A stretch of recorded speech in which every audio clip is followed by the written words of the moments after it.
Hello, everyone. Welcome to Time to Head North. Today, I am honored to have my friend Jessica Walton on with me today. Hi, Jess. Thanks for giving us some time today. Thank you so much for inviting me to speak to you. So, I'm Natasha Ryan. I'm the host of the podcast, and I'm the VP of Communications for the North Group. And we try to, bring relevant topics, Jess, in the security industry, but also give like a humanitarian side and feel, we love the human nature and emotional side of the story. And so, Jess has a direct tie to Israel. She studied there, she served, and we want to talk to her about the current war, the Israel-Hamas war that broke out on October 7th. Jess, before we jump into the conversation, if you could just give a little bit about your background for folks. Yeah, sure. Yeah, so just thank you again for reaching out to me during this difficult time. So I grew up in an Orthodox Jewish community in Maryland, right on the border of DC. So a lot of people in my community, and including my own family, work for the American government. And at the same time, we're a very Zionist community. We have strong ties to Israel. A lot of people, myself included, have immigrated to Israel, which is what I did at the end of high school. I was very affected by the Second Intifada, which broke out when I was in high school. And I always wanted to work in security. I actually did an internship with the police forces in the US, when I was in high school. But it just like hit me when the war broke out in Israel, how important it is to contribute to, your community. And of course, I'm standing between two communities, right, as an American Jew. But I made that choice as a teenager to immigrate to Israel on my own during the Second Intifada, which was kind of crazy. But so I went to Israel with the intention of studying criminology. I failed out because my Hebrew kind of sucked. And I took a little detour with my security career, and I wound up doing a bachelor's in English literature instead, which gave me an appreciation for story, which has become so useful today. And I wound up coming back to the US a few years later to do my master's in security intelligence. And then like a little, like in a pinball machine, I went back to Israel and I finished my degree at the Hebrew University in Jerusalem in the political violence and terrorism department. And I'm not going to go into my whole like haphazard career in the Israeli security field, but I worked in private security, private protection. I served in the military and the IDF. And I continue to have many friends in the Israeli security field, including friends who are currently fighting in Gaza. So I wound up marrying an American and coming back to the U.S.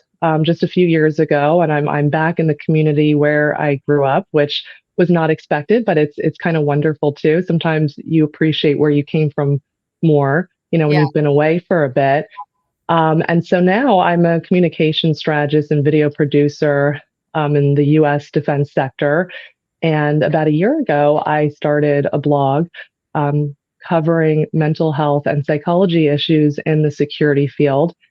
And in addition to writing articles, I interview other members of the security field, including CIA, military leadership, Navy SEALs, police officers, even psychologists and filmmakers. And so I've gotten used to talking to other people about their mental health experiences. And whenever I talk about my own mental health experience, I'm really talking about something that happened more in the past to me. Like I really struggled with bipolar disorder in my late teens and for most of my 20s. But amazingly, I've been off my medication for a decade and I've been doing very well. So even though it's not easy for me to talk about struggling with bipolar disorder, I'm really talking about something that I struggled with in the past, right? Mm-hmm. So that's kind of become my new comfort zone, right? Is talking to others or talking about other experiences when it comes to mental health. And I just want to point out that when you initially reached out to me, I think just a few weeks into the war in October, and I said, no, I'm sorry, I can't talk to you. It's just too raw. It's just too like present. Sure. But then I realized, like, wait, I'm kind of a hypocrite if I don't speak up when I'm in the middle of struggling with my own mental health, because I'm encouraging other people to do that. That's been, a big part of the blog, right? So for the sake of not being a hypocrite, I came back to you. Eventually, I said, okay, let's talk. So, and I'm so grateful you did. And I think, the one thing that I will say about this podcast is we seem to be a beacon for sharing vulnerabilities. And I love that, right? Because I think in our industry, it's not prevalent enough, although several people, including yourself, are moving to make that a more norm, Right. a bigger norm in our industry, because the people in our sector see so many things that are really hard to cope with mentally and emotionally, and they're traumatic, and it causes trauma. And as we all know, trauma has long lasting effects on your life, your environment, your relationships, right?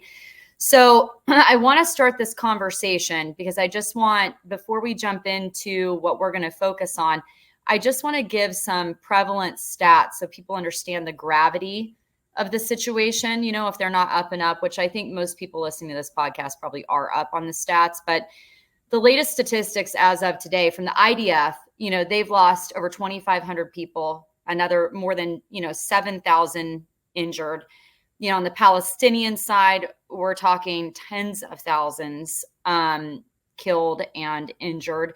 So the life, the toll on human life is great in this situation. And when you have a tie to a community, watching those numbers, watching the violence erupt, it's something that even if you're not present there in the environment, it affects you, right? And when I did reach out, you said, I can't. Tell me in those moments, when October 7th happened, what were you feeling? What did you think? I mean, we were all taken by surprise. I think it's, common sense across the board. Mm-hmm. Everyone was surprised Israel got surprised like they did, right? So it was kind of a shock to globally. But on an emotional level, what was that like to see October 7th hit? Yeah. I'm happy to start at the beginning. And I just want to say that, even though I'm sharing my personal story, it's not really for the sake of me venting. It's really, I hope that I'm representing at least a segment. I don't want to say I'm a spokesperson for the entire Jewish community, but I think that my experience, the more I've kind of spoken to others, I realize that it is representative of a lot of people, how they've been reacting to what happened starting on October 7th. So first of all, Hamas launched, their attack on a Jewish holiday, Simchat Torah, which is supposed to be one of the happiest days of the year. So they really just stuck it to it. It's like anything they could do to make, this attack as painful as possible. They did that. And as an Orthodox Jew, like, we don't use our phones, we don't use electricity, we're not looking at our computers or the internet on these holidays or on a Sabbath. It was actually also the Sabbath when this happened. So we found out initially through a police officer who was guarding our synagogue. And I just want to point out that even before this current war started, the Jewish community in the U.S. has really been suffering from anti-Semitism. According to FBI statistics, approximately 50% of religiously motivated attacks in the U.S. are against Jews, and we make up a little less than 2% of the population. So it is the norm for us, even before the war started. Now we have increased security, right? But even before the war started, we have police around our synagogues, around our children's schools. And I'm not sure most Americans realize that, we live this way. So the police officer said, hey, did you know there's like something major going on in Israel right now, right? He was, reading the news. And initially we thought, almost like, I hate to say it, but like in a jaded way, oh, here we go again, another exchange of rocket fire. Yeah. But then, like, we had a meal later that day. We had just like a gathering of some people in the neighborhood, and an Israeli from our neighborhood who's not religious, who was using her phone and looking at the internet, showed up at the house and said, guys, this is really bad. There are people being taken hostage. There's like slaughter, there's torture. It's like, and we were just like, wait, what? It's like you're shocked, right? Because it just kind of wait a second, this is not, what we expected. And all of a sudden there's like this very deep fear, like your reality, the bubble you live in is being burst. And we're like, what's going on? And just the news, it kept getting worse and worse. So initially we were told, there were 200 people killed. Then it was 500, 700, it was 1,400, right? It just kept getting worse. And then we find out, okay, there's 80 hostages. No, there's actually over 200 hostages. And it was just unbelievable. So yeah, we were shocked. And then we were also, I know this is going to sound strange, but I think a lot of us were a little annoyed, a little cynical, because we saw, internationally, this outpouring of sympathy for us, right? All these countries, all these governments that said, oh, these poor Jews, these poor Israelis. And I just want to point out also, this was not just an attack against Jews. There were Bedouins and Druze. There were Arab Israeli citizens who were also murdered and taken hostage. There were foreign nationals who, wrong place, wrong time, right? Who were students there, or they were working on farms, who also suffered from this attack. But we were just like, the Jewish community sees this outpouring of sympathy for us. And frankly, we were cynical, because they're like, we're like, hey, yeah, people don't have a problem sympathizing with us when we're laying there bleeding on the ground. But what's going to happen, when our military starts to take action, right? Because there's also just a tremendous amount of rocket fire. To this day, 3 months later, there's still rocket fire coming out of Gaza, right? Hamas is using to its advantage the fact that the Israeli military opened humanitarian corridors to protect Palestinian civilians, and they are shooting rockets from those humanitarian corridors. And we just figured, okay, whenever this happens, it could be tomorrow, it could be a few weeks from now, but once the Israeli military starts going in and there are Palestinian casualties, most of these people who are expressing sympathy now with us, they're not going to express sympathy anymore. When we start to defend ourselves, like, that's going to be it. And that was very frustrating. And now we're seeing who our real friends are, like the people who are actually standing, by our side during this very difficult conflict. Let's talk a little bit about, just as a person in the defense sector who's worked security in Israel. I mean, Israel has long been known as the one you can't infiltrate, right? So on that front, were you and your former colleagues, current colleagues, just utterly shocked that they were able to attack the way they did? Yeah, look, there's people are floored, right? And I'm sure there are people from inside the security community, right, who had access to special information. We're finding out a little trickle of information right now about what went wrong. And I'm sure once the dust of this war settles, there's going to be, massive investigations. But yeah, there's also this sense of anger in the Jewish community against our own security community. Like, what happened, guys? Were you sleeping on the job? Right? We're angry. At the same time, my sympathy goes out to members of the security community, because they didn't want this to happen, right? Can you imagine, like, you've committed your life to protecting your people, and then this happens? And look, just a few weeks ago, there were Israeli soldiers who accidentally killed 3 of our hostages in Gaza, right? Can you imagine how they felt, right? So to say that this is a failure, right? Yes, huge mistakes, huge failures, but at the same time, I think, we have to give sympathy to members of the security community as well. But yeah, absolutely. This was a huge surprise. It was just a huge miscalculation for sure. And, yesterday with the news of, a Hamas leader being killed in Beirut, and Lebanon, the concerns there, and the spreading of who's going to get involved and how big this is going to escalate. What is your biggest fear? That we could just be attacked, civilians, especially, who are just so vulnerable, that we could just be attacked anywhere, anytime. And, it could be in Israel, it could be in Europe, it could be in America. I mentioned that we have even more security around, our schools and synagogues and institutions right now. And, we can see very clearly what's happening on the university campuses. It's not freedom of speech. Calling for the genocide of Jews is incitement. And it's not just, verbal, it's been physical too, Jewish students being attacked. It's just, it's a very scary thing also for America. I think America has to look around saying, what is going on with our younger generation here? But yeah, we feel Like, not only have we been kicked so hard with this horrible massacre with our hostages, we still have over 100 hostages, in Gaza. We feel like, wow, we've been kicked so hard, and now we just continue to get kicked while we're bleeding.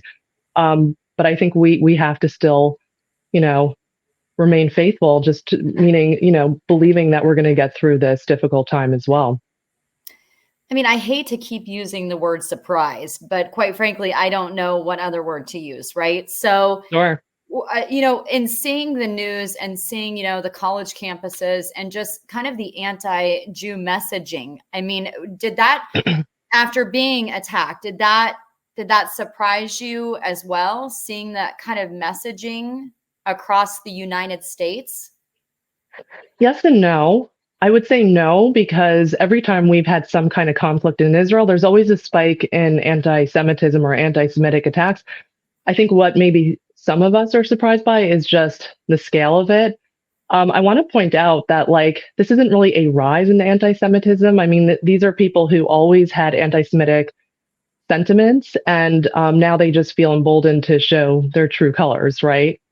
Um, So yeah, I mean, we expect there to be some kind of backlash against, the Jewish communities, because if we like it or not, if we travel to Israel or not, we are connected, right, to the country. So yeah, I mean, the scale of it, has been very upsetting to say the least. And, I guess what I want to get at here is, you know, does this need to serve what happened in Israel? Should it serve as a wake up call for the United States? That violence Yeah, can happen anywhere. Attacks can happen to anyone, no matter what the level of preparation. If attacks are properly planned and executed, anyone can potentially be vulnerable. I mean, what are your thoughts on that? yeah. I mean, I think this is the reality of the world we live in, and also the reality of any security community out there, even, a community that is very professional, and diligent. You're not going to be able to stop every attack. I can tell you, out of like the massive amounts of suicide bombings that we've had in Israel, the Shin Bet, which is Israel's internal security service, like the FBI, they would publish, I think, annually or biannually, like, the statistics of all the suicide bombings they stopped, right?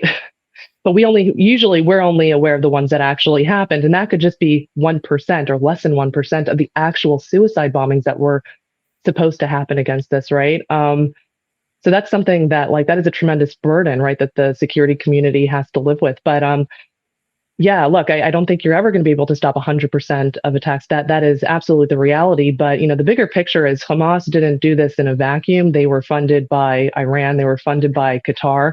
And they're funded by, the same people who are the enemies of the United States. And if you look at the Hamas charter, right, and I tell people this all the time, I said, stop listening to all these manipulations by journalists, by academics. Just go to the source. Like, listen to what, these Hamas leaders are saying on Al Jazeera, their translations, to English and other languages.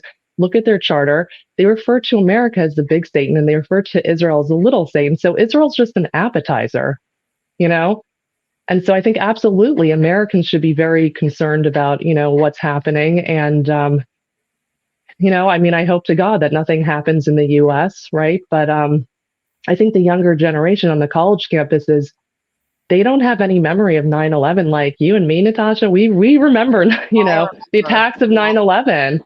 And I know that not all military veterans, of course, think the same way. But as somebody who works in the defense sector and works with a lot of vets, I mean, they're very sympathetic, majority speaking, to Israel, because they recognize that Israel is fighting the same enemy. This is jihadist terrorism. This is, a radical, hateful ideology. When we talk about this escalating, and I was trying to get to this a while back, I mean, when does this conflict is nothing new, right? So when, if ever, is there peace?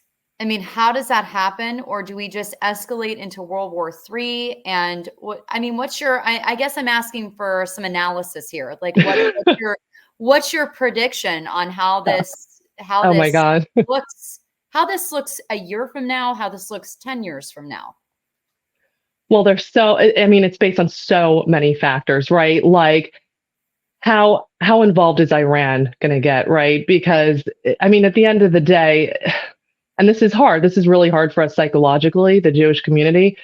Gaza, as bad as it seems, it's like it's just one problem area. We have Iran and Hezbollah to the north. We've actually evacuated thousands of our citizens in the north from their homes because we're anticipating that there is going to be some wide scale war in Iran with Iran or with Lebanon. And we have the West Bank. We have Palestinians in the West Bank, and this is according to both Palestinian surveys and Israeli studies, that 85% of the Palestinians in the West Bank enthusiastically support what Hamas, did on October 7th. So that's also just another powder keg. Yeah, I mean, I can't tell you. I can't see the future, right? It really depends on so many factors, and who gets involved and when. And there's a lot going on behind the scenes, right, that we don't know about. We just know what we read in the news. So I think we have to have some kind of humility there, like admitting there's a lot we don't know, and to be careful about how harshly we judge our security communities because they're privy to information that we don't have. My personal ideology is that we should always put out our hand for peace. I would love to have peace with the Palestinians. I would love to have peace with all of our Arab neighbors.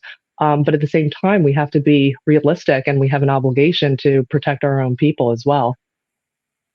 I go to Israel and the US, they've had many talks about getting aid to Gaza, right? And the citizens that are affected. And I just picturing the loss, the kids, the lives. I mean, it's just, as a human, you never want to see that, right? So right. How do you, when you have these mental health moments, how do you cope with that kind of imagery and seeing it and knowing that kids, you're a mom, I'm a mom, knowing that kids are affected, how do you cope with that and then go about your day? I struggle with that, even with just, I mean, compared to this, a mundane news story, right? With something bad happening. And I mean, how do you do that? Having ties there? Yeah. No, and having, friends as well that are fighting there. So I want to go back a little bit to something that, happened in the beginning of the war. That's still my heart is racing just, thinking about it.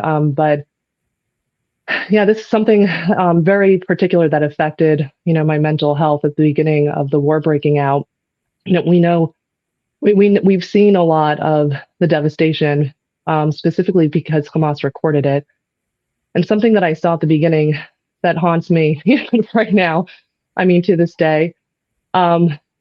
So Israeli children were dragged out of their beds in their pajamas, and there was a video, and I saw it by accident. I don't remember which social media feed it was, but I just I was rolling through my feed, and I saw it was a video of a little boy, probably around 5 years old, the same age as my son, who's in his pajamas, and Hamas had kidnapped him into Gaza, and he was surrounded by Gazan civilians, men, women, children, I think, who were as young as 8, and they were kicking him, they were hitting him with sticks, and they were screaming at him, Yahud, Yahud, Jew, Jew.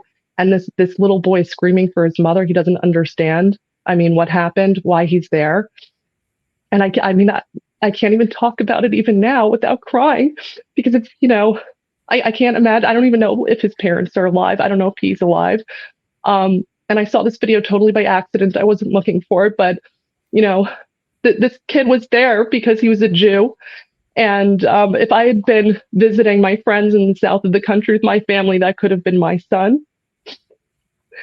And this is just one story. There's thousands of stories right now in Israel like that, just horrific stories, families that were just devastated in moments.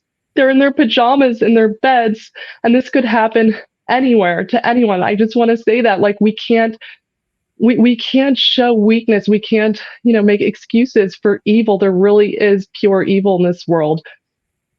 And I had nightmares for weeks about that, about the hostages. I mean, for the first 6 weeks of the war, I cried every day. Most people I know in the Jewish community cried every day. And I have a really tough immune system. About a week into the war, I got sick. like runny nose, sore throat, and I stayed sick for a whole month, just totally run down. Yeah. And yeah, and I learned a lot. I just learned a lot about mental health, in the last few months alone from this war.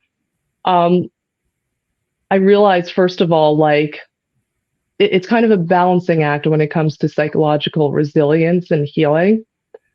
Um, I think, yeah, there's like this duality that I definitely want to talk about, and I think it has implications not just for people who are struggling with the current war, but for anybody who is dealing with an extended conflict in their life, whether that's going through a divorce or maybe someone you're close to is dying of cancer. Like that is the question I've been thinking about recently. Like knowing that this war is going to be quite extended in Israel, like how do we deal with that? How do we like go about our days without being sick constantly and breaking down, you know? Yeah. Yeah.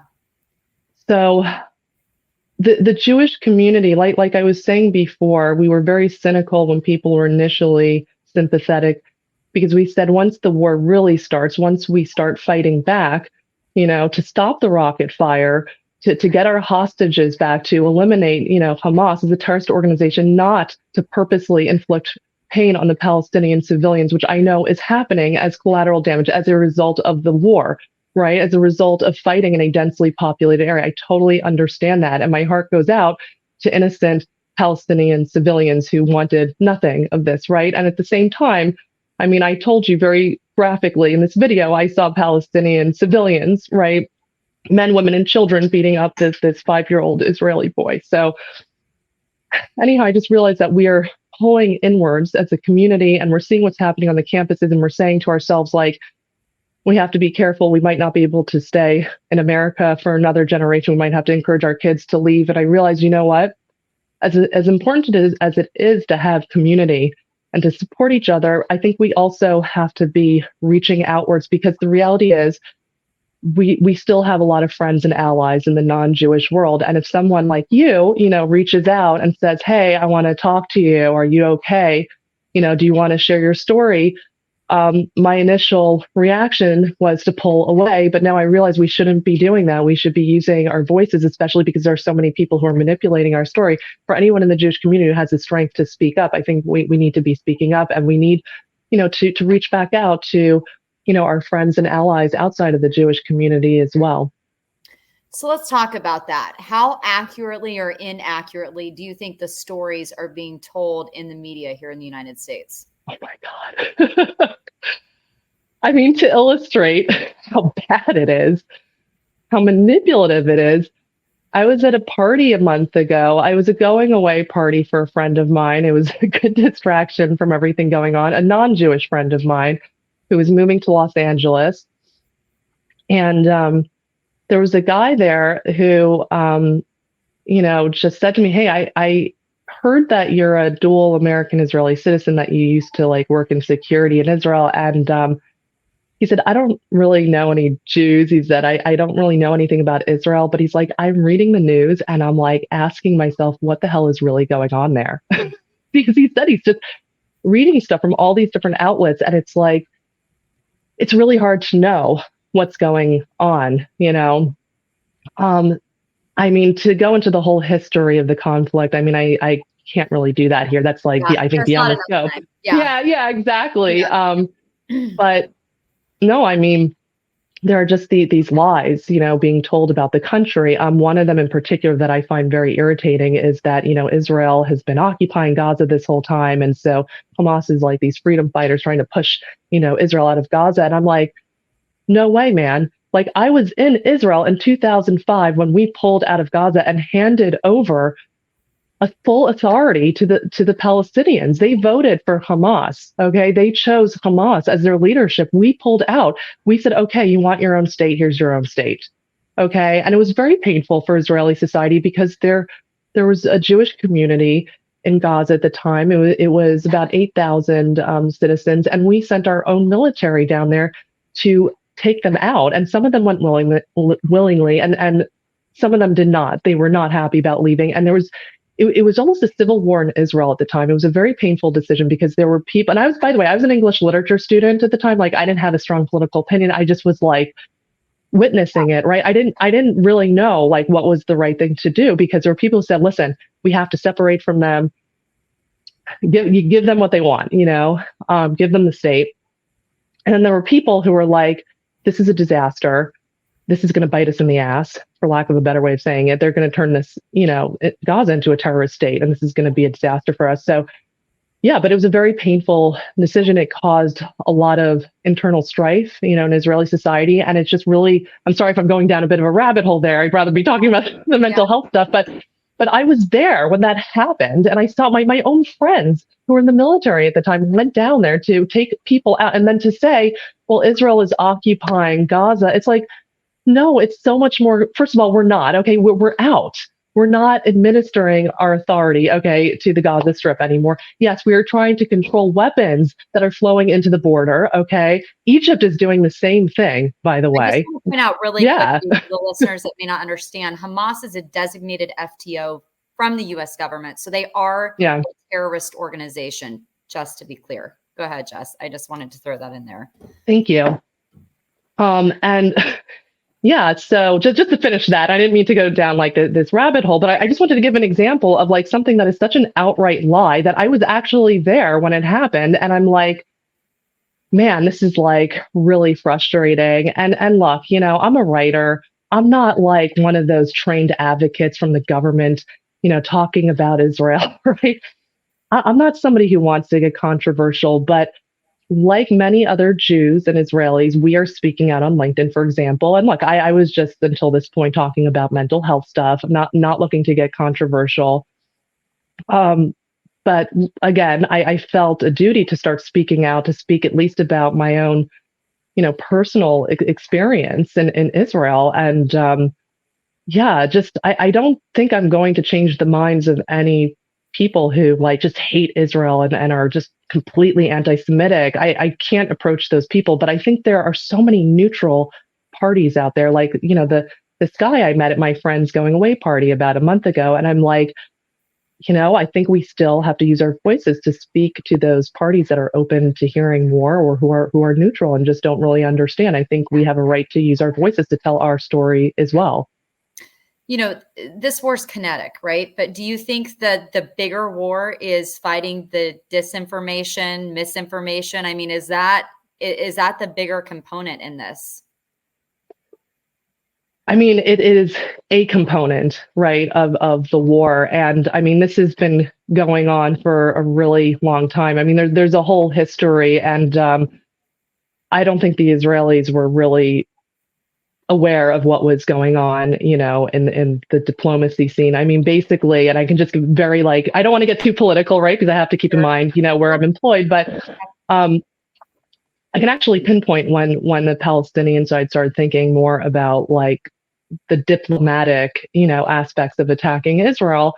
This was in 1973 after the Yom Kippur War. Mm-hmm. We had several wars in a row where Israel was attacked by many Arab countries at once. And it looked impossible that the country would survive, but we did. And at this point, the Arab world said, okay, it's clear that we are not going to defeat Israel by technological means alone, right? Or through a war en trance, like an all-out war. Like that clearly wasn't working. We had just had a war, the 6-Day War, right, in 1967. That didn't work. And that's when there was this campaign, a long-term kind of war of attrition, so to speak, to start pulling the rug out from under Israel. And I think there were some people like Yossi Cooperwasser in the intelligence community who were aware of this and were trying to alert people to this issue. But I think, and again, I don't know if it's really appropriate for me to be criticizing the Israeli security community in any way. And I feel like my amount of knowledge is nothing compared to scholars or other practitioners in the field. But it is something that the Palestinians were going to countries, like Vietnam and the USSR and learning how to basically use information warfare on a global scale. And by the time, Israel kind of woke up to it, we're decades behind. Yeah. So when you're battling a war, that is, obviously geographical, but also like geography based, right? But also like religious ideology, right? Like, you're right. You're not going to change minds. So, when we talk about finding any sort of end to this particular time, this particular war, conflict, whatever you want to call it, what like, I don't know what that looks like. I really can't envision how this concludes even on a temporary level. Is that where you're at mentally? You're preparing yourself for a long, exhaustive, never-ending battle. Have you already prepared yourself for that? Like I said before, I think we have to hold on to hope. I think we always have to put our hand out in peace, to the Palestinians, to our other Arab neighbors as well. And we have to be realistic, and we have to be able to fight and to defend ourselves. I just want to point out that we have a positive model already inside of Israeli society. Most people outside of Israel don't realize that 20% of Israeli society is actually Arab. So we have Arab citizens who serve on the Supreme Court. They serve as journalists. They even serve in our military. And we don't always have perfect relations. I'm not going to like whitewash things in Israeli society, but we have overall very good relations. And I would venture to say that our citizens, our Arab citizens, in many ways are living much better in Israel than the rest of the Middle East. I'm sorry if that's controversial to say. So we do have a model, where Israel is not like it's a Jewish state, but not all of our citizens are Jewish, and we're okay with that. And by the way, in the entire history of Israel, we never had, this country we said only Jews live here, right? We've always had, minorities that were not Jewish that we were okay with integrating into our society. So I think we already do have a model, right, that shows that we can live, peacefully with our Arab neighbors, and that we actually value our Arab citizens. And so, I think there are also some other voices, in the Arab world outside of Israel who are speaking of very brave people. And I just think we have to do our best, in America as well, to strengthen those more moderate voices so they don't get drowned out by the more extremist or jihadist voices that are trying to destroy any chance of peace for the future. And I want to be respectful to your mission, which is, being open and honest and navigating mental health, right? And you have, we could go back to that. Yeah, you have a great platform, and I admire your passion for putting it out there and your mission. So I think, what I'd like to talk about is, and I'll give an example, right? So here in the States now, 25 years ago, when kids were dropped off at school, that was a safe place for the most part, right? Like, parents were able to drop their kids off. They didn't have to think about the worries, right? Now, when I drop my daughters off, there's not a morning that goes by that I don't think about mass school shootings, situational awareness, access control. I mean, all of these things go through my head every day now, and it's a genuine concern I have. So now when I hear you, so we already have that level of concern. Now, when you layer on hate crimes against Jewish people, and knowing that when your daughter or your son goes to a Jewish school, there's probably going to be armed security there. Your synagogues have armed security. This is just the new norm. That was our norm before. That was our norm before October 7th. Now it's just, there's more, there's more security, right. There's more police officers, but that was our norm before. And I just want to say that I think America is a great country. That's by the way, this is why I'm speaking out with, any, non-Jewish colleagues, any non-Jewish, podcast hosts, anybody, because I still believe in the value system of this country. I think this is still a country worth fighting for. Absolutely. So, I just want to say that despite the fact that we have to live this way as a minority in this country, I still think this is a great country. I don't think that the majority of Americans are anti-Semitic, but the unfortunate reality is, and this applies anywhere, especially the Middle East, is that you can have a minority, a very vocal, hateful, violent minority that ruins things for everybody else. So we have to be, tough about that. We have to be able to crack down on that. And look, as for the situation, with your own kids, just as an American, I think, I'm going back to this thing with mental health as a balancing act. Like, I think on the one hand, you need to be aware of what's going on in the country. right? You have to be smart as a parent to protect your kid. But I think if you don't take a break from the media, if you don't sometimes just kind of focus in on your own life and your own world that is still good, positive, safe, Yeah. I think you're going to lose your mind, right? Because look, Yes. these school shootings are horrific, right? But they are not the norm in this country. They are still affecting less than 1% of Americans. So even though it's something, we need to be aware of, it's just this isn't like the overwhelming reality either for the country, but the media is going to make you feel that way. So I think it's okay to take a break from the media. And by the way, I mean, myself, many people in the Jewish community have had to take a little break sometimes from the media for the sake of our mental health.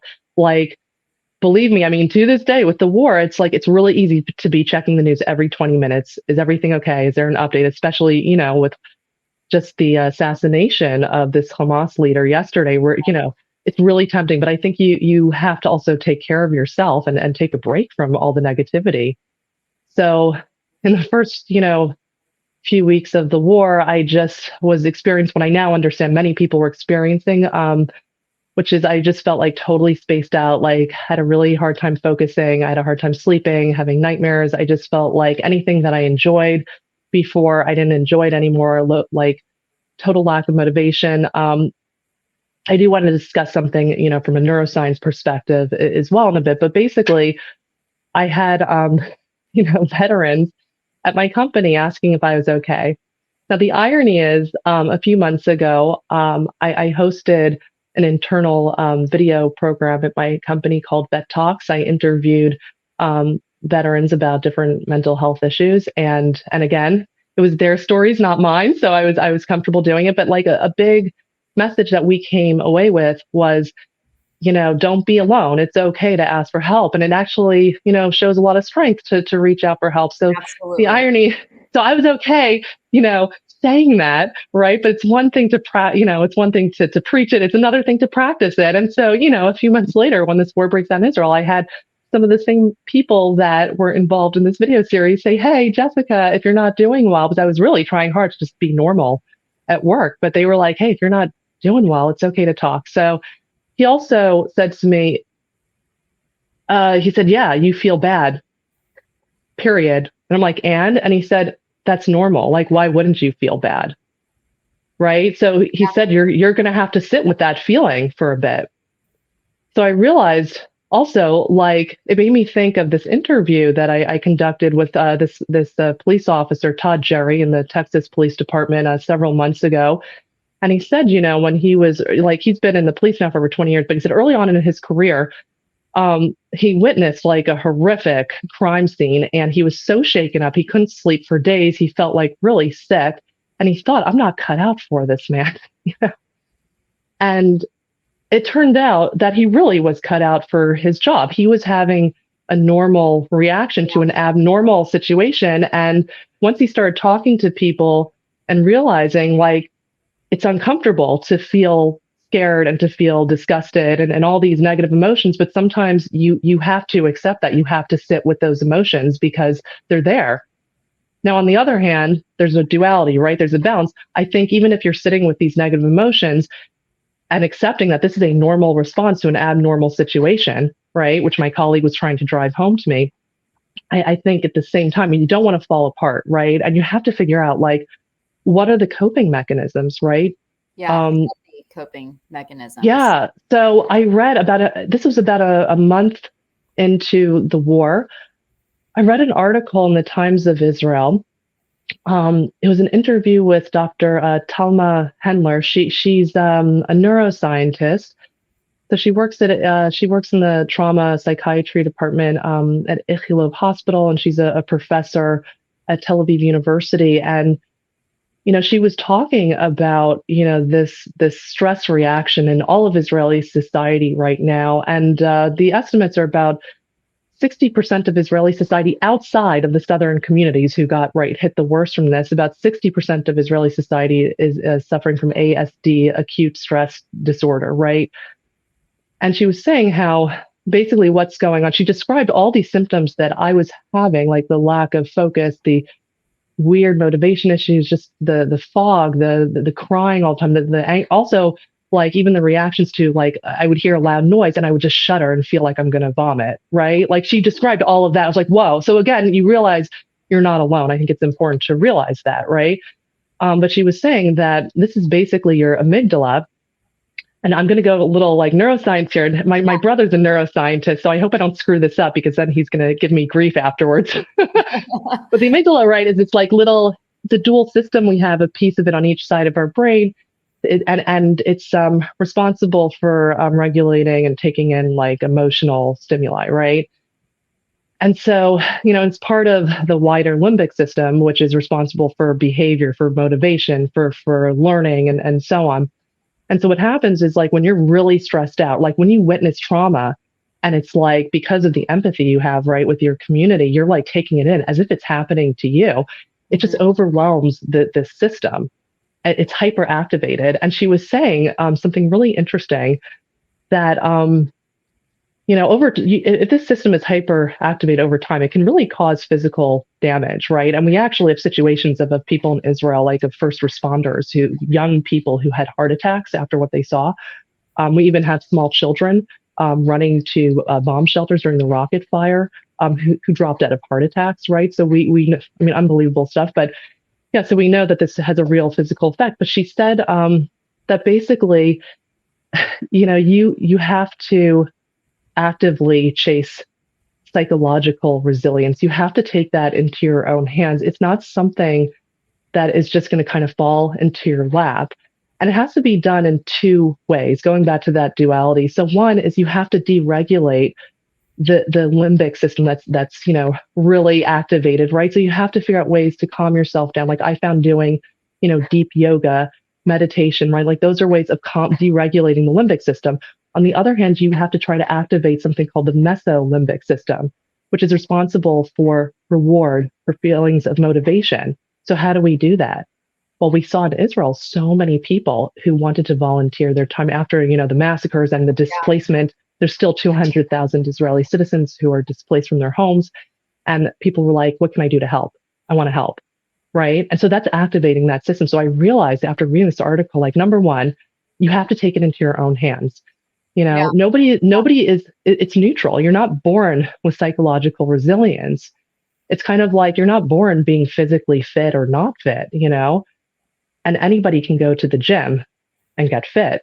And the same thing goes, right, with psychological resilience. Anyone can find those tools, right? But you have to do it in a way where you're calming down your system at the same time, being proactive, not just sitting there in your misery by yourself, but saying, what can I do? What, after all this evil that we've experienced, that we've witnessed, like, what can we do to bring good into the world? And I'm sorry, I kind of went off on a long, you got me going on a long tangent, but just that this is applicable not to just to people dealing with war, but even in our personal lives, like how, that self-care question, right?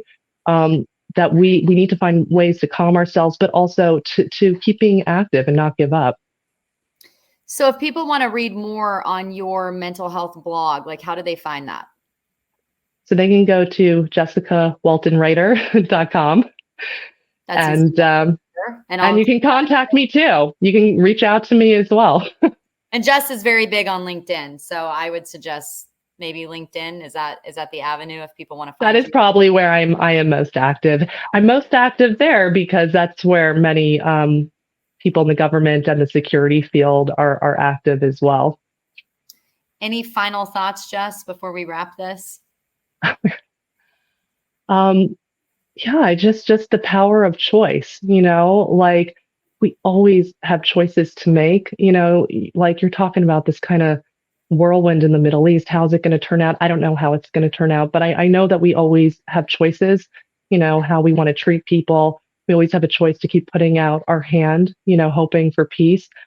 We have choices with mental health, how we handle our own mental health. So instead of feeling like vulnerable, like I don't have a choice, my mental health is just wrecked. That's how I felt in the beginning. But after speaking, to my colleague and to other people, I realized like, no, I can actually take active measures, to take care of myself while still feeling this pain, right? And acknowledging that pain might not go away. But I think that is important. I think it makes us very powerful to acknowledge that no matter what kind of situation we're in, we always have a choice to make.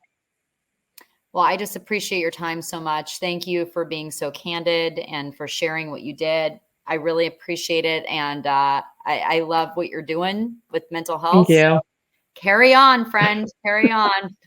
Thank you. I really appreciate it, Natasha. And please carry on with what you're doing as well. Thank you.